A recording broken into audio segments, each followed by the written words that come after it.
Listen closely, my friends. We have all been there. There was a moment, maybe recently, maybe years ago, when you chased someone. You know exactly what I mean. You sent that second text message after the first one went unanswered. You stared at your phone, watching the little red receipt appear, watching the minutes turn into hours, wondering why they weren't replying.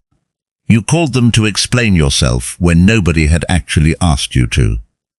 You wrote long paragraphs, trying to prove your worth, trying to clear up a misunderstanding, trying to convince someone to see your side of the story.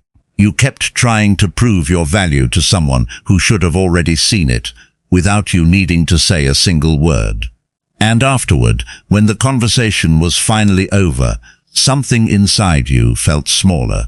You felt drained, you felt embarrassed, you felt a quiet, heavy shame sitting in your chest, not because you did anything morally wrong, not because you are a bad person, but because chasing, begging, and explaining all carry the exact same quiet, hidden message underneath them. That message is, please see my value, please choose me, please don't leave me, please tell me I am enough. Here is what I want to tell you today. That message was never necessary. Your worth was never something that required proof. You are not a product on a shelf that needs a sales pitch to convince someone to buy it.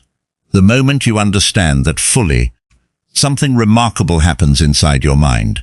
You stop chasing, you stop begging, you stop explaining, and in the space that your silence creates, something far more powerful takes shape. Your self-respect returns. Marcus Aurelius, the Roman emperor and Stoic philosopher, dealt with this constantly. He was surrounded by senators who secretly worked against him. He had advisors whose loyalty was fake. He had people who constantly questioned his decisions, but he never chased their approval. He never begged for their loyalty. He never over-explained his decisions to people who had already decided not to understand him. He wrote, "You always own the option of having no opinion. That same principle extends to chasing, begging, and explaining. You always own the option of simply not doing any of it. You can choose to step back today." We are going to look at 6 powerful truths about why you need to stop chasing, begging, and explaining, and how the ancient Stoics used the power of silence to build unbreakable self-worth. Truth number 1. Chasing tells people you doubt your own value. Let's talk about chasing. Every time you chase someone, whether it's a romantic partner, a friend, or even a business client who is ignoring you, you are communicating something very specific. You might not mean to, but your actions are shouting a message. That message is, I am not sure I am worth pursuing on my own, so I will do the pursuing for both of us. Think about it logically. If you are chasing someone, it means they are walking away. If someone is actively walking away from you, why are you running after them? What are you hoping to catch? The Stoic philosopher Epictetus taught a very simple, powerful rule. A person's value does not fluctuate based on someone else's attention toward them. You are valuable whether someone texts you back in 5 minutes or 5 days. You are valuable whether someone wants to spend time with you or not. Your value is built into your character, your kindness, and your actions. It is not built into their attention span. When you stop chasing, you stop sending that desperate message. You stop telling them that you doubt yourself. What remains is simple. Either they come forward on their own, revealing something honest about their actual interest in you, or they do not, revealing something equally honest. If you stop texting first, and they never text you again, you just got your answer. It hurts, but it is the truth. And the truth is always better than a fantasy you have to chase to keep alive. Truth number 2. Begging gives away the power. You already had. Now let's talk about begging. I don't just mean literal begging on your knees. I mean begging for attention, begging for reconciliation, begging for someone to simply treat you the way you deserve to be treated. Have you ever found yourself saying things like, "Why don't you care about me anymore?" Or "Please just tell me what I did wrong," or "I'll do whatever you want, just don't leave." That is begging. And every time you do it, You are handing your power directly to the person you are begging. Think of your emotional peace like a remote control. When you are calm, confident, and living your life, you are holding the remote. You control your own happiness. But the moment you start begging someone for their attention or their love, you are handing them the remote. You are saying, "Here, you control my mood now. If you are nice to me, I will be happy. If you ignore me, I will be miserable." Marcus Aurelius wrote, "Never depend on the admiration of others." The moment you stop begging, that power returns to you immediately. Not because the other person suddenly changes. Not because they magically realize what they are losing, but because you stop offering them something that was never theirs to hold in the first place. You take the remote control back. You decide, "My happiness today is not going to depend on whether this person calls me or not." And the second you make that decision, you become free. Truth number 3. Explaining yourself to the wrong people wastes what belongs to the right ones. This is a trap that smart, empathetic people fall into all the time. We want to be understood. We want to clear the air. So, when someone misunderstands us or accuses us of something or questions our motives, we immediately jump in to explain. We write long messages. We lay out the facts. We try to make them see our perspective. But here is the hard truth. Not everyone who questions your decisions deserves an explanation. Some people ask you to explain yourself, not because they genuinely want to understand, but because engaging you in a long explanation is a form of control. They want to keep you on the hook. They want to drain your energy. They are committed to misunderstanding you, no matter what you say, Epictetus said. If someone tells you that a certain person speaks ill of you, do not make excuses, but answer, "He does not know my other faults, else he would not have mentioned these only." Think about how brilliant that is. He didn't say, "Sit them down and explain why they are wrong." He said basically, shrug it off. If they only know the bad stuff, they clearly don't know you at all. Your energy is a battery. It is a finite resource. Every time you spend 20 minutes explaining yourself to a toxic family member, a manipulative coworker, or an insecure friend, you are draining your battery.